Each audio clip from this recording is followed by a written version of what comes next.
একদিন নবী করিম সাল্লাল্লাহু আলাইহি ওয়াসাল্লাম তার পালক মা হালিমাতুস সাদিয়া রাদিয়াল্লাহু তাআলা আনহুর নিকট একটি অভিযোগ করলেন। ইসলামে দুধের সম্পর্কের মাধ্যমেও সেই সম্পর্ক স্থাপিত হয় যা রক্তের মধ্যে হয়।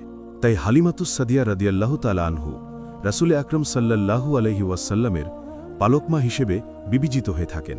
রাসূল আকরাম সাল্লাল্লাহু আলাইহি ওয়াসাল্লাম অভিযোগ করলেন যে আমি সারাদিন বাড়িতে বসে আরাম করি, কিন্তু আমার ভাইয়েরা সারাদিন রোদের মধ্যে গবাদি পশু তাড়াতে যায় এবং সারাটা দিন অক্লান্ত পরিশ্রম করে।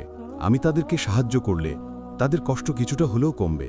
হালিমাতুস সাদিয়া রাদিয়াল্লাহু তাআলা আনহু তখন রাসূল আকরাম সাল্লাল্লাহু আলাইহি ওয়াসাল্লামকে বললেন, তুমি আমার কলিজার টুকরা, তোমার এবং তাদের মধ্যে পার্থক্য রয়েছে।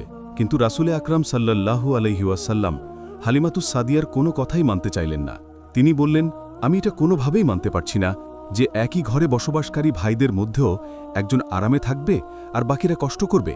আমি আমার ভাইদের কষ্ট অল্প কিছুটা হলেও দূর করব।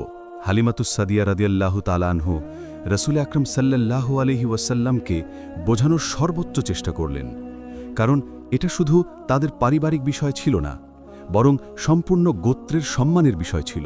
হালিমাতুস সাদিয়ার সম্পূর্ণ গোত্র রাসূল আকরাম সাল্লাল্লাহু আলাইহি ওয়াসাল্লামকে অত্যন্ত সম্মান করত। হালিমাতুস সাদিয়া চিন্তা করলেন, যদি লোকের আমাকে প্রশ্ন করে যে বালক আমাদের গোত্রের জন্য এতটা বরকত নিয়ে এসেছে, তুমি তাকে কেমন করে এই কষ্টকর কাজ করালে, তখন আমি কি উত্তর দিব? তাছাড়া হালিমাতুস সাদিয়া নিজেও নবী করিম সাল্লাল্লাহু আলাইহি ওয়াসাল্লামকে নিজের জীবনের থেকেও বেশি ভালোবাসতেন। তার কলিজার টুকরা মোহাম্মদকে দিয়ে তিনি কিভাবে এই কষ্টকর কাজ করাবেন, তিনি এটা কোনোভাবেই মানতে পারছিলেন না। কিন্তু রাসূল আকরাম সাল্লাল্লাহু আলাইহি ওয়াসাল্লাম এতটাই জোর করলেন যে হালিমাতুস সাদিয়া নিতান্তই বাধ্য হলেন রাজি হতে। রাসূল আকরাম সাল্লাল্লাহু আলাইহি ওয়াসাল্লামের ভাইয়েরাও তাকে সঙ্গে নিতে রাজি হচ্ছিল না, কারণ তারাও নবী করিম সাল্লাল্লাহু আলাইহি ওয়াসাল্লামকে অসম্ভব ভালোবাসতেন। তারা রাসূল আকরাম সাল্লাল্লাহু আলাইহি ওয়াসাল্লামকে বললেন, আমাদের কষ্ট হলেও আমরা সহ্য করতে পারব, কিন্তু তোমার কষ্ট আমরা সহ্য করতে পারব না। কিন্তু আমাদের প্রিয় নবী সাল্লাল্লাহু আলাইহি ওয়াসাল্লাম কারো কোনো কথাই শুনলেন না। পরের দিন থেকে রাসূল আকরাম সাল্লাল্লাহু আলাইহি ওয়াসাল্লাম একজন নেতার মতো নয়, বরং একজন সঙ্গীর মতো তার ভাইদের সঙ্গে যাওয়া শুরু করলেন। অন্য আরেক দিনের ঘটনা, তিনি তার ভাইদের সঙ্গে ছাগল চলাতে গিয়েছিলেন। তখন এমন একটি ঘটনা ঘটল যা দেখে সবাই আতঙ্কিত হয়ে পড়েছিল। তারা ছাগল নিয়ে যেখানে অবস্থান করেছিলেন তার খুব নিকটে একটি পাহাড় ছিল। হঠাৎ করে সে পাহাড় থেকে দুজন যুবক এসে উপস্থিত হলেন এবং রাসূল আকরাম সাল্লাল্লাহু আলাইহি ওয়াসাল্লামের নিকট এসে তার বাহু ধরে পাহাড়ের দিকে নিয়ে যেতে শুরু করল। পাহাড়ের উপরে গিয়ে রাসূল আকরাম সাল্লাল্লাহু আলাইহি ওয়াসাল্লাম সহ তারা অদৃশ্য হয়ে গেলেন। নবী করিম সাল্লাল্লাহু আলাইহি ওয়াসাল্লামের ভাইয়েরা তখন সাহায্যের জন্য চিৎকার করতে করতে তাদের গোত্রের কাছে এলো।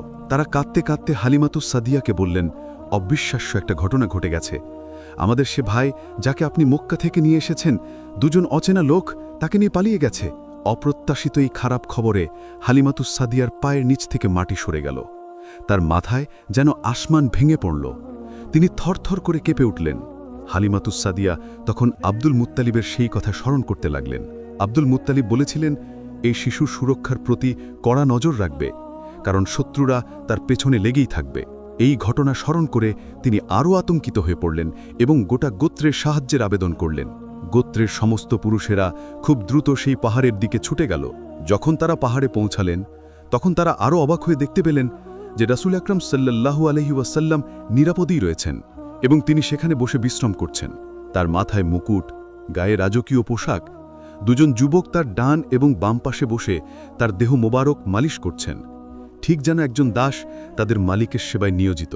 যখন সেই দুই যুবক সামনে আসা মানুষদেরকে দেখতে পেল, ঠিক সেই মুহূর্তেই তারা এক মুহূর্তের মধ্যে অদৃশ্য হয়ে গেল। মুচকি হেসে রাসূল আকরাম সাল্লাল্লাহু আলাইহি ওয়াসাল্লাম হালিমাতুস সাদিয়াকে উদ্দেশ্য করে বললেন, আপনার দুশ্চিন্তা করার কোনো প্রয়োজন নেই। আপনি যাদেরকে দেখতে পেয়েছেন তারা আমার রক্ষক, যারা সবসময় আমার সঙ্গেই থাকে। এদের উপস্থিতিতে কেউ আমার কোনো ক্ষতি করতেই পারবে না। এই কথা শুনে হালিমাতুস সাদিয়া কিছুটা স্বস্তি পেলেন। তবে এই ঘটনার পরেও ৩ বার রাসূল আকরাম সাল্লাল্লাহু আলাইহি ওয়াসাল্লাম এইভাবে অদৃশ্য হয়ে গিয়েছিলেন, কিন্তু হালিমাতুস সাদিয়া তখন নিশ্চিন্ত থাকতেন। এই ঘটনার কিছুদিন পরে হালিমাতুস সাদিয়া রাদিয়াল্লাহু তাআলা আনহু রাসূল আকরাম সাল্লাল্লাহু আলাইহি ওয়াসাল্লামকে নিয়ে তার দাদা আব্দুল মুত্তালিবের সঙ্গে দেখা করার উদ্দেশ্যে রওনা হলেন। মক্কার খুব নিকটে পৌঁছানোর পরে হালিমাতুস সাদিয়া প্রাকৃতিক প্রয়োজনের কারণে নবী করিম সাল্লাল্লাহু আলাইহি সাল্লামকে তাঁবুতে রেখে তাঁবুর বাইরে গেলেন। বাইরে আসার পরেই হঠাৎ করেই চারদিক অন্ধকারে ছেয়ে গেল। যখন হালিমাতুস সাদিয়া তাঁবুতে ফিরে আসলেন, তখন তিনি আতঙ্কিত হয়ে দেখতে পেলেন শিশু মুহাম্মদ সাল্লাল্লাহু আলাইহি সাল্লাম তাঁবুতে নেই। আশেপাশে তিনি খোঁজখবর করে দেখলেন আশেপাশের কোথাও নেই। তখন হালিমাতুস সাদিয়া রাদিয়াল্লাহু তাআলা আনহু খুবই উদ্বিগ্ন হয়ে পড়লেন। তিনি পাগলের মতো মুহাম্মদ সাল্লাল্লাহু আলাইহি সাল্লামকে খুঁজতে শুরু করলেন। খুঁজতে খুঁজতে তিনি মক্কা পর্যন্ত চলে গেলেন, কিন্তু রাসূল আকরাম সাল্লাল্লাহু আলাইহি সাল্লামকে তখন কোথাও খুঁজে পেলেন না। অন্যদিকে আব্দুল মুত্তালিব খানায় কাবার নিকটেই বসেছিলেন। এমন সময় মক্কার একজন ব্যক্তি এসে আব্দুল মুত্তালিবকে বললেন, হালিমাতুস সাদিয়া আপনার নাতি মুহাম্মদকে নিয়ে মক্কায় এসেছেন আপনার সঙ্গে সাক্ষাৎ করার উদ্দেশ্যে, কিন্তু এখন হালিমাতুস সাদিয়া মুহাম্মদকে খুঁজে পাচ্ছেন না। তিনি মক্কার অলিতে গলিতে মুহাম্মদকে পাগলের মতো খোঁজ খবর করছেন। এই কথা শোনা মাত্রই আব্দুল মুত্তালিব অস্থির হয়ে পড়লেন। আব্দুল মুত্তালিব তৎক্ষণাৎ দাঁড়িয়ে গেলেন এবং খাপ থেকে তলোয়ার বের করলেন। তারপরে কাবার গিলাপ ধরে ঘোষণা করলেন, যদি আমি আমার নাতিকে খুঁজে না পাই, তবে আমি 1000 জন আরব এবং 100 কুরাইশকে হত্যা করব। এরপর তিনি কাবার গিলাপ ধরে বললেন, হে বিশ্বজাহানের প্রভু, আপনি আমার নাতি মুহাম্মদকে রক্ষা করুন। আর তখনই আব্দুল মুত্তালিব একটি গায়েবী আওয়াজ শুনতে পান। তাকে বলা হলো, হে আব্দুল মুত্তালিব, আপনি চিন্তা করবেন না, আপনার নাতিকে মহান আল্লাহ তাআলা সুরক্ষিত অবস্থায় রেখেছেন। মক্কার খুব নিকটে মরুভূমির অমুক স্থানে চলে যান, আপনার কলিজার টুকরা মুহাম্মদ সাল্লাল্লাহু আলাইহি ওয়াসাল্লামকে খুঁজে পাবেন। আব্দুল মুত্তালিব তৎক্ষণাৎ সাওয়ারের পশু আনার হুকুম দিলেন এবং সেটায় সাওয়ার হয়ে নির্ধারিত স্থানে পৌঁছে গেলেন। সেখানে গিয়ে তিনি যা দেখতে পেলেন তাতে বিস্ময়ে হতবাক হয়ে গেলেন। তিনি দেখতে পেলেন মরুভূমির একটি স্থানে একটি খেজুর গাছ রয়েছে এবং সেই গাছে প্রচুর পরিমাণে তাজা খেজুর রয়েছে। রাসূল আকরাম সাল্লাল্লাহু আলাইহি সাল্লাম সেই খেজুরের বৃক্ষ থেকে খেজুর খাচ্ছিলেন এবং তার ডান ও বাম পাশে দুইজন অত্যন্ত সুদর্শন যুবক দাঁড়িয়েছিলেন।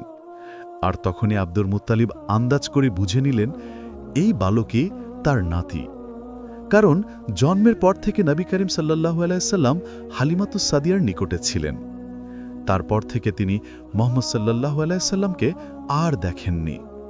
তবুও আব্দুল মুত্তালিব কাছে গিয়ে রাসূল আকরাম সাল্লাল্লাহু আলাইহি সাল্লামকে জিজ্ঞেস করলেন, তুমি কে? রাসূল আকরাম সাল্লাল্লাহু আলাইহি সাল্লাম নিজের বংশের পরিচয় তুলে ধরলেন। তিনি বললেন, আমি মুহাম্মদ ইবনে আব্দুল্লাহ ইবনে আব্দুল মুত্তালিব, এবং বংশের ধারাবাহিকতা বর্ণনা করতে করতে তিনি হযরত আদম আলাইহিস সালাম পর্যন্ত বর্ণনা করলেন। তখন আব্দুল মুত্তালিব প্রশ্ন করলেন, তোমার সঙ্গে এই যুবকেরা কারা? রাসূল আকরাম সাল্লাল্লাহু আলাইহি সাল্লাম উত্তর দিলেন, এই দুইজন হচ্ছেন হযরত জিবরাইল আলাইহিস সালাম এবং হযরত মিকাইল আলাইহিস সালাম, এবং তারা সব সময় আমাকে সুরক্ষা প্রদান করেন। আব্দুল মুত্তালিব বলেন, আমি তোমাকে নিতে এসেছি। নবী করিম সাল্লাল্লাহু আলাইহি সাল্লাম বললেন, আমি তো আপনার জন্যই অপেক্ষা করছিলাম। এইদিকে নবী করিম সাল্লাল্লাহু আলাইহি সাল্লামের মাতা আমিনার কানেও এই খবর পৌঁছে গেল।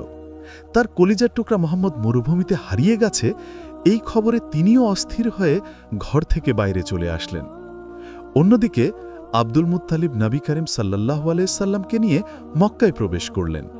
কিছুক্ষণ পরে নবী করিম সাল্লাল্লাহু আলাইহি সাল্লাম তার মাতা আমিনাকে দেখতে পেলেন এবং তিনি সরাসরি তার মায়ের নিকটে চলে গেলেন। তারপরে তার মায়ের কোলে উঠে পড়লেন।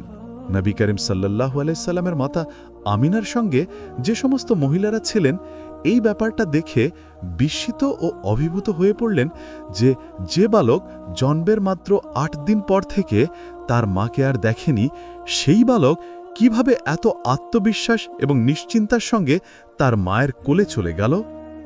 এটা ভেবে সবাই খুব বিস্মিত হল।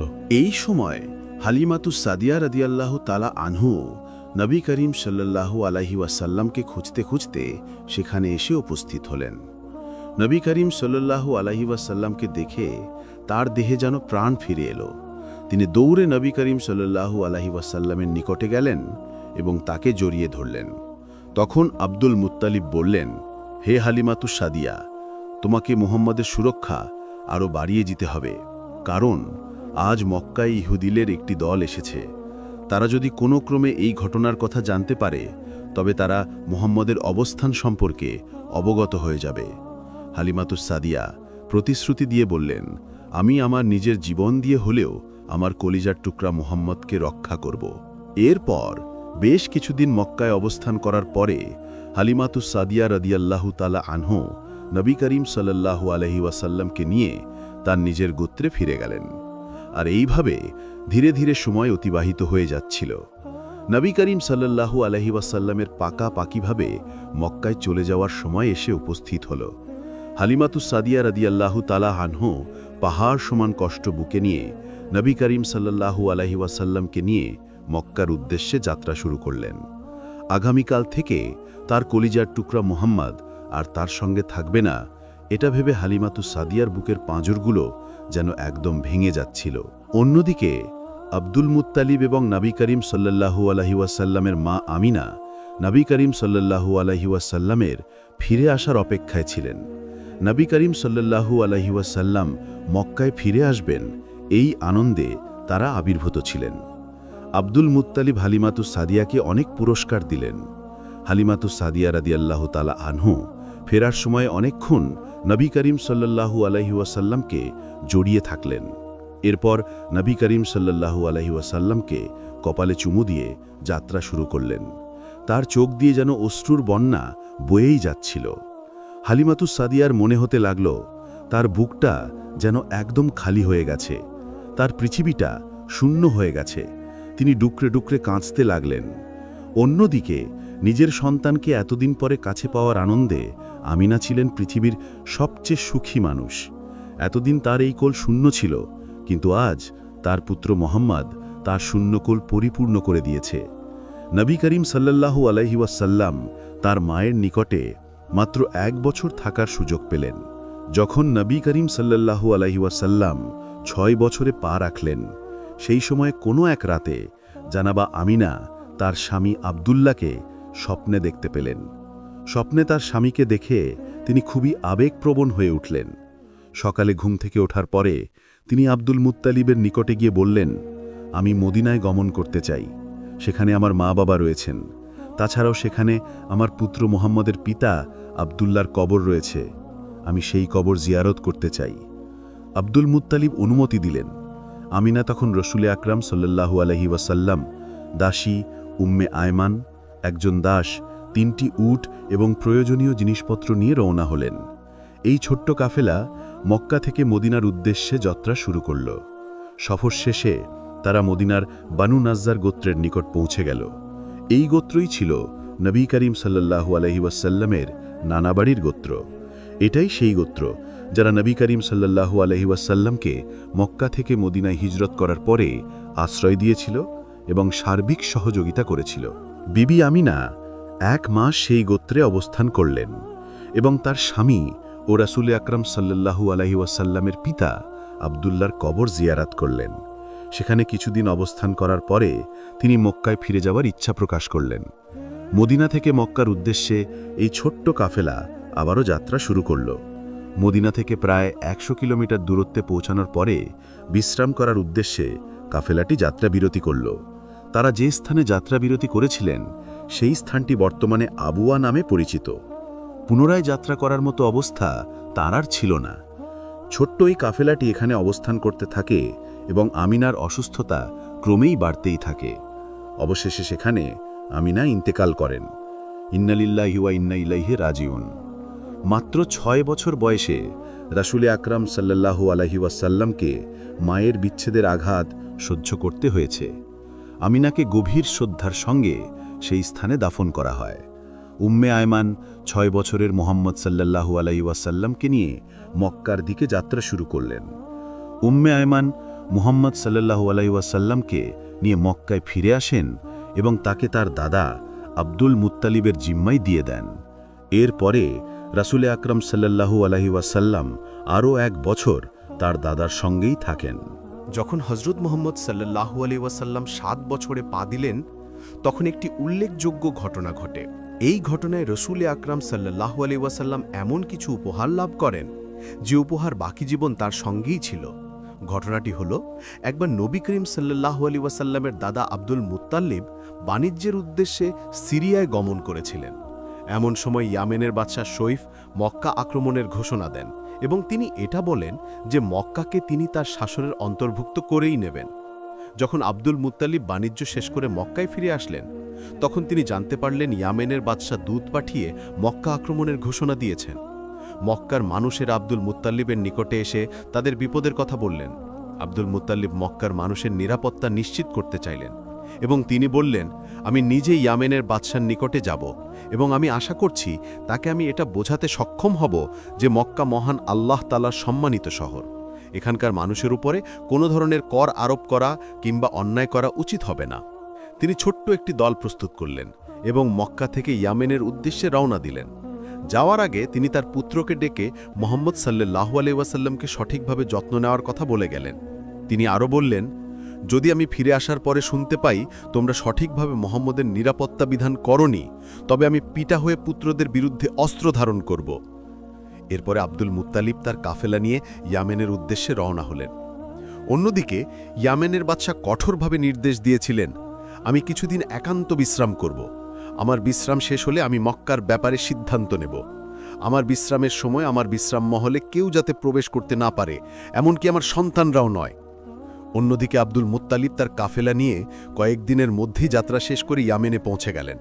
অতঃপর তিনি রাজপ্রাসাদেও চলে গেলেন এবং একটি সৈনিককে বললেন, তোমাদের বাদশাকে এই সংবাদ দাও, আমি মক্কা থেকে তার সঙ্গে সাক্ষাতের উদ্দেশ্যে এসেছি এবং তাকে এটাও বলবে আমার নাম আব্দুল মুত্তালিব। তখন সৈনিকটি বলল, আমাদের বাদশাহ এখন বিশ্রামে রয়েছেন, উনি নির্দেশ দিয়েছেন তাকে যেন বিরক্ত না করা হয়। এখন আমি যদি এই খবর নিয়ে যাই তবে বাদশাহ আমাকে হত্যা করবেন। সৈনিকের এই কথা শুনে আব্দুল মুত্তালিব সেই সৈনিকের হাতে 100 স্বর্ণ মুদ্রা দিয়ে বললেন, এটা আমার পক্ষ থেকে পুরস্কার। আমি প্রতিশ্রুতি দিচ্ছি যে তোমার কোনো ক্ষতি হবে না, যদি হয় তবে আমি নিজ দায়িত্বে তা পূরণ করে দিব। এত পরিমাণ স্বর্ণমুদ্রা সেই সৈনিক কোনোদিন স্বপ্নেও দেখেনি। এই পরিমাণ স্বর্ণমুদ্রা দেখে সেই সৈনিক এক মুহূর্তের জন্য ভুলে গেল সে কত বড় ঝুঁকি নিচ্ছে। সে প্রাসাদের ভেতরে প্রবেশ করল এবং দেখতে পেল বাদশাহ বিশ্রাম করছেন। সেই সৈনিক বলল, জাহাপনা, মক্কা থেকে একজন সম্মানিত ব্যক্তি এসেছেন এবং তিনি আপনার সঙ্গে সাক্ষাৎ করার অনুমতি প্রার্থনা করেছেন। বাদশাহ যখন জিজ্ঞেস করলেন সেই ব্যক্তির নাম কি, সৈনিক বলল তার নাম হলো আব্দুল মুত্তালিব। নামটা শোনার সঙ্গে সঙ্গে ইয়ামেনের বাদশার মনে হলো তিনি যেন আগন্তুকের জন্যই অপেক্ষা করছেন।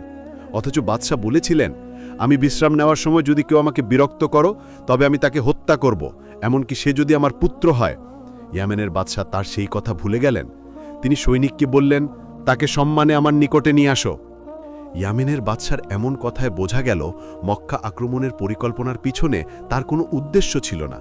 তার নিকটে মক্কা থেকে কোনো ব্যক্তি আসবে, তিনি যেন সেটার জন্যই অপেক্ষা করছিলেন। এইদিকে সৈনিক আব্দুল মুত্তালিবের নিকটে এসে বলল, বাদশাহ আপনার সঙ্গে দেখা করতে সম্মত হয়েছেন, আপনি ভেতরে চলুন। সৈনিক নিজেই বিস্মিত ছিল। সে মনে মনে ভাবছিল, বাদশাহ তাকে সম্মান দিতে বলেছেন, তিনি মক্কায় এমন কে? যাই হোক, আব্দুল মুত্তালিবকে অত্যন্ত সম্মানের সঙ্গে বাদশার দরবারে নিয়ে যাওয়া হলো। ইয়ামেনের বাদশাহ আব্দুল মুত্তালিবকে অভ্যর্থনা জানালেন এবং আসন গ্রহণ করতে বললেন। বাদশার আসনের একপাশে খোলা তলোয়ার এবং অন্য পাশে মদের পাত্র ছিল। ইয়ামেনের বাদশাহ আব্দুল মুত্তালিবকে উদ্দেশ্য করে বললেন, মক্কায় এমন একটি শিশুর জন্ম হবে যে শিশুর জন্মের আগেই তার পিতা ইন্তেকাল করবে। যখন সেই শিশু 6 বছরের বালক হবে তখন তার মা ইন্তেকাল করবে। এরপরে সেই বালকের দাদা তাকে লালন পালন করবেন। যখন তার দাদা তাকে লালন পালন করবেন তখন সেই ব্যক্তি আমার নিকটে আসবে। তিনি আরও বললেন, আমার কাছে নবীদের পক্ষ থেকে 3টি আমানত গচ্ছিত রয়েছে। সেই রাসূলের জন্য আমি অপেক্ষা করছিলাম যে মক্কা থেকে সেই বালকের দাদা আসবে এবং আমার কাছ থেকে সেই আমানত নিয়ে যাবে। বাদশাহ আরও বললেন, সেই বালকের একটি চিহ্ন রয়েছে যা তার পরিচয় বহন করে। তার 2 কাঁধের মাঝে নবুয়তের সিলমোহর থাকবে। সেই বালককে যদি আপনি মক্কায় দেখতে পান তবে আমাকে সঙ্গে সঙ্গে জানাবেন, আমি তার জন্যই অপেক্ষা করছি।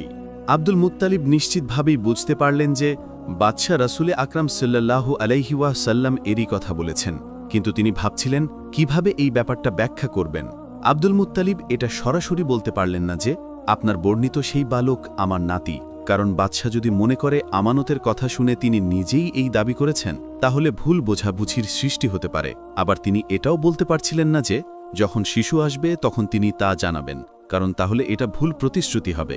এবার বাদশাহ মুচকি হাসলেন এবং বললেন, এটা শুধু আমার অনুমান নয়, এটা আমার বিশ্বাস। সেই বালকের দাদা আপনি নিজে, এবং সেই বালক ইতোমধ্যেই আপনার বাড়িতে জন্ম নিয়েছে। আব্দুল মুত্তালিব উত্তর দিলেন, আপনি যে চিহ্নের কথা বলেছেন সেটার ভিত্তিতে সেই বালক আমার নাতি। ইয়ামানের শাসক বললেন, আজ আপনি বিশ্রাম করুন, আগামীকাল আপনার সঙ্গে বাকি কথা হবে। ইয়ামানের বাদশাহ আব্দুল মুত্তালিবকে রাজকীয় মেহমানখানায় পাঠিয়ে দিলেন এবং তিনি তার কর্মচারীদেরকে হুকুম দিলেন, আব্দুল মুত্তালিবকে রাজকীয় সম্মানে মেহমানখানায় নিয়ে যাও এবং তার সেবা যত্নের যেন কোনো কমতি না হয়। ইয়ামানের লোকেরা যখন শুনল আব্দুল মুত্তালিবকে রাজকীয় সম্মানে মেহমানখানায় পাঠানো হয়েছে তখন তারা খুব অবাক হয়ে গেল, কারণ ইয়ামানের বাদশাহ এতটা সহজে কাউকে সম্মান করেন না। পরের দিন আবারও এক বিস্ময়কর ঘটনা ঘটল। ইয়ামানের বাদশাহ তিনি নিচেই রাজপ্রাসাদ থেকে বেরিয়ে এলেন এবং আব্দুল মুত্তালিবের সামনে আনুষ্ঠানিকভাবে একটি সভার আয়োজন করলেন। ইয়ামানের শাসক হজরত আব্দুল মুত্তালিবকে এক রাজকীয় মেহমানের মর্যাদায় দরবারে আমন্ত্রণ করলেন। তিনি বললেন, যা আমি এই দরবারের সভার সামনে বলতে পারছি না তা আমি রাতের বেলায় আপনার সঙ্গে একান্তে বলবো। যখন আপনাকে বিদায় নেওয়া হবে তখন এই আমানত আপনার হাতে তুলে দেওয়া হবে। আব্দুল মুত্তালিব সন্ধ্যার অপেক্ষায় ছিলেন। সন্ধ্যার পরে বাদশাহ আব্দুল মুত্তালিবকে অন্দরমহলে ডেকে পাঠালেন।